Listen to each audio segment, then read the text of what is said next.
dernier rapport du Secours catholique sur l'état de la pauvreté en France fait état d'une situation qui, sur 30 ans, se dégrade au niveau national comme au niveau local.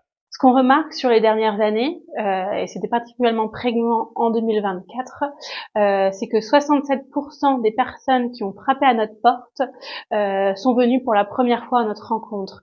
Ce sont de nouveaux visages, des personnes qui n'avaient pas connaissance ou n'étaient pas en situation, en tout cas, de pauvreté par ailleurs, et qui découvrent, par une forme de pauvreté multiple, ces formes de situation.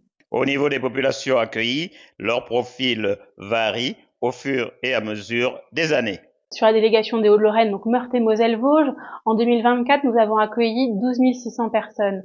Sur ces 12 600 personnes, la moitié étaient des enfants. Donc, c'est-à-dire 5 900 personnes étaient des enfants en situation de précarité, donc des enfants qui subissent en fait les formes de précarité de leurs parents. L'autre personne, c'est des personnes isolées, et la plupart sont des personnes seniors, et notamment touchées en milieu rural. Pourquoi en milieu rural? Par manque de mobilité, par un manque d'accès au système de soins, et donc tout ça, les choses corrélées en fait font que les seniors sont de plus en plus touchés, et notamment les femmes qui, bien sûr, vivent davantage plus longtemps. Pour que son action soit efficace au maximum, le Secours catholique travaille en synergie avec de nombreux acteurs de la société.